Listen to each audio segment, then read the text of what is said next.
మీరు చూస్తున్న ఈ ఛానల్ తెలుగు మోజో ఛానల్కి సంబంధించినదే. మీరు ఇంకేమీ ఆలోచించకుండా సబ్స్క్రైబ్ చేయవచ్చు. అక్బర్ బీర్బల్కి సంబంధించిన కథలను సమాచారాన్ని మీకు అందించడం కోసం మేము చేస్తున్న ఈ చిన్న ప్రయత్నమే ఈ ఛానల్. కేవలం ఈ కథలతోనే సరిపెడతాం అనుకోకండి. మీకు తెలియని, అందుబాటులో లేని ఎంతో సమాచారాన్ని ఈ ఛానల్ ద్వారా అందిస్తాం.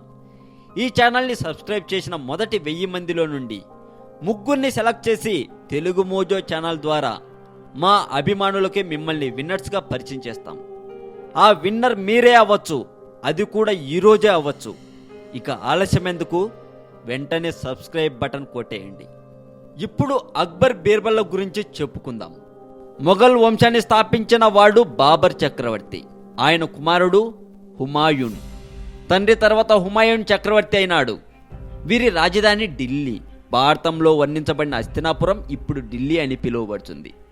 హుమాయూన్ చక్రవర్తి సింహాసనం అధిష్ఠించేటప్పటికే రాజ్యం అల్లకల్లోలంగా ఉండేది. అయినా హుమాయూన్ అధైర్యపడలేదు. రాజ్య రక్షణ కోసం ఎన్నో యుద్ధాలు చేశాడు. కానీ షేర్ షా ఖాన్ అనే మహమ్మదీయ ప్రభువు హుమాయూన్ని ఓడించి తరిమివేశాడు. హుమాయూన్ భార్యతో సహా అడవుల పాలయ్యాడు.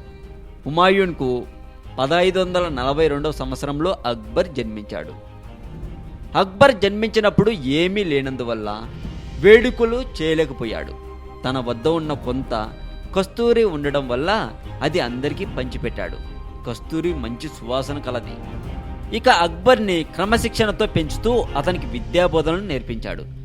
తండ్రి కోరిక రీతిగానే అక్బర్ చక్రవర్తి కీర్తి భారతదేశం నలుమూలలా విస్తరిల్లింది. అక్బర్ చిన్నతనంలోనే హుమాయూన్ మరణించాడు.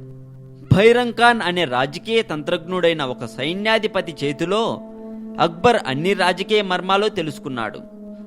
భైరంగ్ ఖాన్ సహాయంతో 1555వ సంవత్సరంలో ఢిల్లీ సింహాసనం అధిష్ఠించాడు. అప్పుడు అక్బర్కు 13 సంవత్సరాలు. క్రమంగా అక్బర్ తాను నేర్చుకున్న రాజకీయం వల్ల, భైరంగ్ ఖాన్ సహాయం వల్ల స్వతహాగా వీరుడై అందువల్ల శత్రువులందరినీ ఓడించి ఢిల్లీ నగరానికి రాజైనాడు. అక్బర్ చక్రవర్తికి సాహిత్యం అంటే ఎంతో ఇష్టం.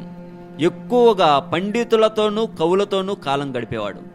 హాస్యంతో కూడిన ప్రసంగాలకి ఉబలాట పడేవాడు అక్బర్. మరి బీర్బల్ ఎవరు? బీర్బల్ గురించి ఇప్పుడు మనం తెలుసుకుందాం. బీర్బల్ బ్రాహ్మణ వంశంలో పుట్టాడు. తండ్రి పేరు చంద్రశేఖర్, తల్లి ఇందుమతి. బీర్బల్ జన్మస్థలం మధ్యప్రదేశ్లోని పతన్ అనే చిన్న గ్రామం. చంద్రశేఖర్ గొప్ప విద్వాంసుడు. అందులో పేరు ప్రతిష్టలు పొందాడు. అనేక కవి పండితుల సభలలో బిరుదులు కూడా పొందాడు. మంచి హాస్యప్రియుడు. సమయస్ఫూర్తిగా అడిగిన దానికి అప్పటికప్పుడు తగిన సమాధానం హాస్యంగా చెప్పేవాడు. తండ్రి నుంచి నేర్చుకున్న హాస్యంతో పాటు అన్ని విద్యలు నేర్చుకున్న బీర్బల్ గొప్ప విద్వాంసుడు అయ్యాడు. వివేకము, విజ్ఞానము, సమయస్ఫూర్తికి బాగా అలవాటు పడ్డాడు. తన తోటి వారికి వింత వింత కథలు చెబుతూ ఉండేవాడు.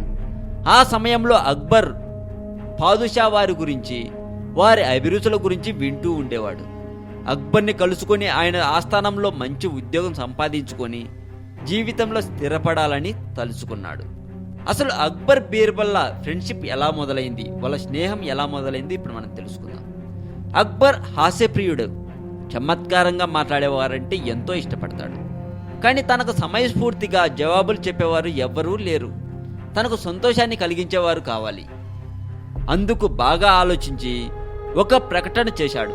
అదేమిటంటే, అచ్చు తను ఎలా ఉన్నాడో అలా చిత్రపటం రాసి తెచ్చి చూపిన వారికి 10,000 వరహాలు బహుమానం అని ప్రకటించాడు. ఈ వార్త ఢిల్లీ నగరం అంతా చాటిపి వేయించాడు. చిత్రకారులందరూ అక్బర్ చక్రవర్తి రూపాన్ని చిత్రించడం మొదలుపెట్టారు. చిత్రాలన్నిటినీ స్వయంగా అక్బర్ చక్రవర్తి చూచుటకు ఒక నిర్ణీత సమయం ఏర్పాటు చేసుకున్నాడు. ఇక అప్పుడే మొదలయ్యింది. ఒక్కొక్క చిత్రపటాన్ని చూస్తూ వస్తున్నాడు అక్బర్. అలాగే బీర్బల్ దగ్గరకు కూడా వచ్చాడు. బీర్బల్ గీసిన చిత్రపటం మీద ఉన్నటువంటి గుడ్డను మెల్లగా తీయమన్నాడు. అలా బీర్బల్ మెల్లగా ఆ గుడ్డను తీయగానే అక్బర్ ఒక్కసారిగా కంగు తిన్నాడు. మరి ఆ క్లాత్ వెనకాల అక్బర్కు ఏం కనబడి ఉంటుంది? మరి ఎందుకు అక్బర్ షాక్ అయ్యాడు? తెలుసుకోవాలంటే రేపటి వరకు వేచి చూడాల్సిందే మీరు.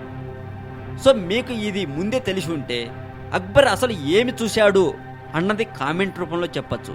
మీరు పెట్టే ప్రతి కామెంట్కు నేను తప్పక రిప్లై ఇస్తాను. అలాగే ముందు చెప్పినట్లుగా మొదటి 1000 మంది సబ్స్క్రైబర్స్లో నుంచి ముగ్గురిని సెలెక్ట్ చేసి విన్నర్స్గా మా తెలుగు మోజో ఛానల్ ద్వారా మా అభిమానులకి విన్నర్స్గా మిమ్మల్ని పరిచయం చేస్తాం. సో మీరు విన్నర్ అవ్వాలనుకుంటే సబ్స్క్రైబ్ చేయడం మాత్రం మర్చిపోకండి. తెలుగు మోజో కథలు ఛానల్ని సబ్స్క్రైబ్ చేయడం మాత్రం మర్చిపోకండి.